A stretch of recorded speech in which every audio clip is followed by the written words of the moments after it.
जी हाँ दोस्तों, cabinet meeting से आया बड़ा फैसला। सभी कर्मचारी झूमने लगे फैसला आने के बाद। जी हाँ दोस्तों, एक बड़ा फैसला यहाँ पर अनुराग ठाकुर के द्वारा आज लाइव अनाउंसमेंट कर दिया गया। डीए में 3% की बढ़ोतरी और अक्टूबर में ही सैलरी और पेंशन में के साथ होगा भुगतान। जी हाँ दोस्तों, एक बड़ी खबर निकल कर आ रही है। मैं आपको इस वीडियो में बिल्कुल लाइव दिखाने जा रहा हूँ किस प्रकार से अनुराग ठाकुर ने सभी कर्मचारियों और पेंशन भोगियों के दिवाली से पहले एक और निर्णय महंगाई भत्ता और महंगाई राहत को लेकर है। महंगाई भत्ता और महंगाई राहत की दरों का निर्धारण all India consumer price index for industrial workers में वृद्धि के आधार पर तथा एक स्वीकृत फार्मूला के अनुसार किया जाता है। इस वर्ष जुलाई में कर्मचारियों के डीए की 3 बकाया राशि जो बकाया किश्तें हैं उसकी बहाली को अनुमोदित किया गया था और डीए की दर को 17% से बढ़ाकर 28% किया गया था। आज इस क्रम में जो निर्णय लिया गया है कि केंद्र सरकार के कर्मचारियों को 1 जुलाई 2021 से देय महंगाई भत्ता और जो पेंशनर्स हैं उनको महंगाई राहत में 3% की वृद्धि करते हुए इसे वर्तमान 28% से बढ़ाकर 31% किया गया है। इससे जहां एक और 47,14,000 सरकारी केंद्र सरकार के कर्मचारियों को 47,14,000 केंद्र सरकार के कर्मचारियों को और 68,62,000 पेंशनर्स लाभान्वित होंगे। इस पर कुल खर्चा प्रतिवर्ष 9,488.74 करोड़ रुपये आएगा। ये भी निर्णय आज किया गया है। इससे हमारे लाखों कर्मचारियों को और पेंशनर्स को लाभ मिलेगा।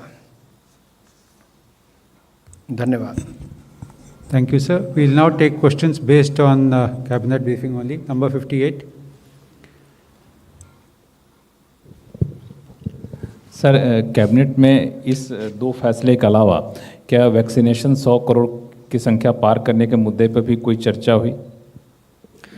मुझे लगता है पूरे देश में ही आज चर्चा है, क्योंकि दुनिया में भारत ने वो मुकाम हासिल किया है।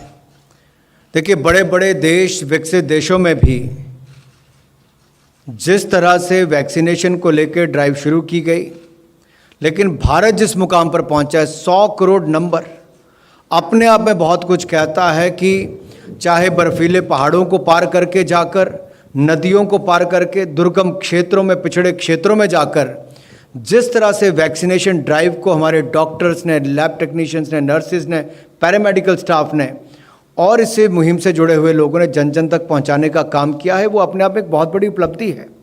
और दुनिया आज भारत की ओर देख रही है कि 100 करोड़ का आंकड़ा पाना एक बहुत बड़ी उपलब्धि है।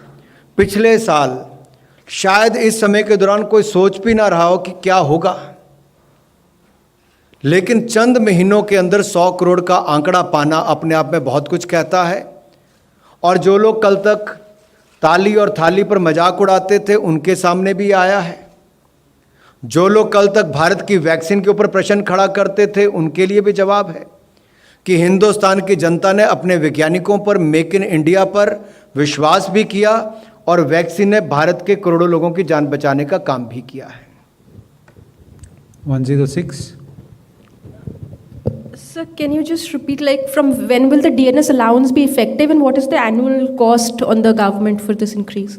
The annual cost to the government will be 9,488 crores and there is an increase of 3%.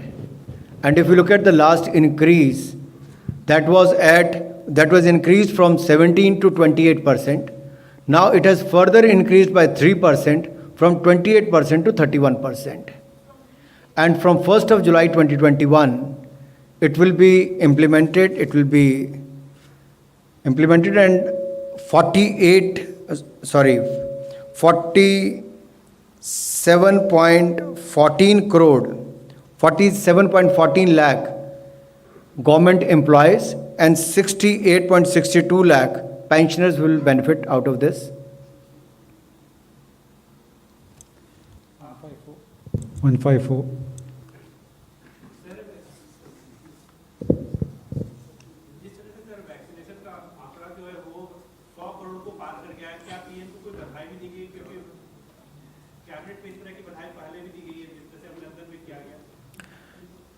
देखिए, सारा देश जानता है कि माननीय प्रधानमंत्री जी ने जिस तरह से महामारी के समय देश को नेतृत्व दिया, राह दिखाई, मुसीबत के समय देश के लोगों के साथ खड़े हुए, 80 करोड़ लोगों को 15 महीने तक 5 किलो गेहूं या चावल और 1 किलो दाल देने का काम किया।